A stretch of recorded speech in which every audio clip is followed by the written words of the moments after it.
Dr. Henry Holliday sat in his laboratory, fanning through the annotated collector's edition of Abdul Alhazred's Necronomicon, muttering the title of each chapter as he scoured the book for the incantation he needed. On the workbench beside him sat a metal dish resembling an ashtray, in which a pile of chalky, bluish powder sat waiting. Edna Bishop entered the lab without knocking, as always looking like a tall, slender Egyptian supermodel. She paused as she entered to recoil from the smell. The room was thick, with a strong and inexplicably fruity odor that tickled her nose. She eyed the doctor's suspiciously moist and muddled loafers. "Didn't know you were back already," said Edna. "How is your cousin's funeral?" "Depressing," he said, with disinterest. Edna moved to the tray on the workbench and poked her fingers in the blue powder, stirred it around, then smelled it on her hand. She winced as the same fruity smell assaulted her nostrils. "What are you doing?" Dr. Holliday grabbed Edna's sweater sleeve and gently pulled her backwards with a look of mild annoyance on his face. Don't touch those salts, please." "Salts?" He stared at her in bewilderment for a moment, as if she had a giant alien bug crawling on her head. Her raven black hair, despite being expertly cut just below the jawline, still bounced with an almost unnatural, downy softness. "Your hair is different," said the doctor. Edna cocked an eyebrow. "It's been different for 2 weeks." "I never noticed." Shock and awe. She gestured to the blue powder. "What are these? Bath salts?" "They're Cousin Friday's salts," the doctor explained. "I need to call her up and ask a few important questions." Edna blinked, still wiping her hand on her slacks. "What do you mean, Cousin Friday's salts?" "Unfortunately," said the doctor, still irritably fanning through the tome to find the incantation he was looking for, "she's kind of hard to reach at the moment, being dead and all." Edna suddenly went very pale, and her eyes became the size of golf balls. She held out her salt-soiled hand in horror, as if it had turned into a monster. "What do you mean, Cousin Friday's salts?" Dr. Holliday looked at his partner as if the woman had just asked where poop came from. "I refined her former vessel into summoning salts so I can contact her spirit from across the astral plane. How else am I supposed to talk to her without swimming through endless infernal red tape?" Edna pointed at the blue dust. "That's your Cousin Friday?" "No, those are her summoning salts. Friday is sitting in relative comfort on the first circle of Inferno by now, where all benign fools go after death. What I'm doing is similar to recovering her old discarded phone, hot-wiring it and using it to send her a text." "You ground her corpse into a powder, and now you're going to call up her ghost?" "I only borrowed a finger. You know how hard it is to make an effective summoning salt from one measly finger? It's tedious and time-consuming enough, even without drawing the protection circle, which I don't want in this case because I actually want her to recognize me. She'll be panicky enough when I call her up." Edna threw up her hands and stormed out of the lab.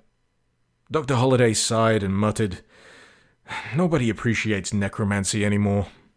When he found the incantation, Dr. Holliday punched it into his Triumph XP, the most expensive and sought-after digital fetish on the market, a hybrid of wand and spellbook.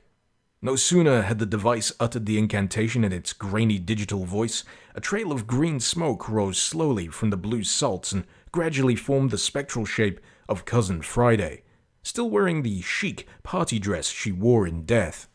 The dainty 20-year-old redhead looked, to put it lightly, horrifically distressed.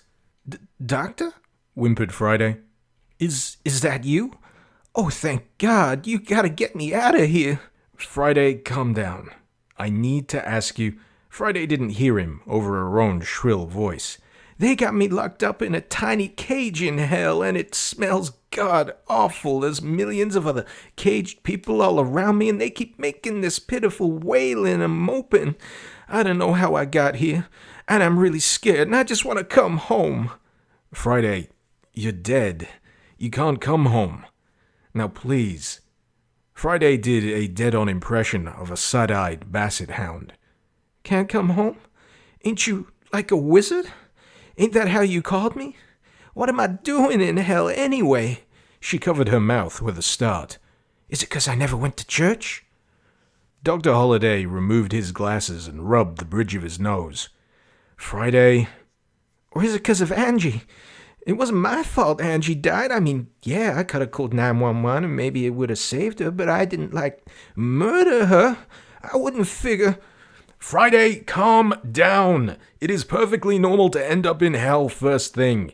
Everyone goes to hell for at least a week or so. I'm just calling on your mother's behalf to straighten out a few financial messes you left for her to clean up.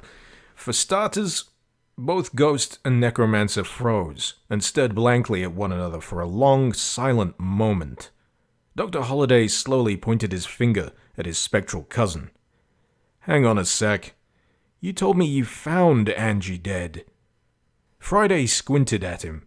Hang on a sec, you mean everyone goes to hell? What kind of bullshit system is that? Don't change the subject, said the doctor, leaning closer to the ghost. You mean Angie was alive when you found her? Not dead? The ghost looked at the doctor, then at the floor, then back at the doctor. Yeah? And you could have called for help? And could have saved her life? The ghost looked at the floor. I guess so. But you didn't? She was a bitch. Dr. Holliday held his head in his hands and let out a long, tired sigh. Afraid that complicates things a bit, Friday. The shadows of the laboratory leapt off the walls and took the tall, robed shapes of 3 infernal harvesters, each breathing plumes of smoke from their blackened, skullish faces. Dr. Holliday made no motions or gestures to suggest he was the least bit surprised. The first harvester said in a hollow voice, This soul is damned by order of His Excellency Minos. Do you know the penalty for voluntary necromancy? The term damned was a serious one in Inferno. It referred to non-Limburbians, or inmates who were sentenced to the city of Dis, comprised of circles 6 through 9, as in people who were being punished for genuinely evil acts. Dr. Holliday cleaned his glasses nonchalantly. This is all just a big misunderstanding, fellas, if you'll just let me The rest of his sentence came out in a wheeze as the first harvester slugged him in the stomach. The other 2 stuffed his barely conscious form into a large black sack. That's what they all say.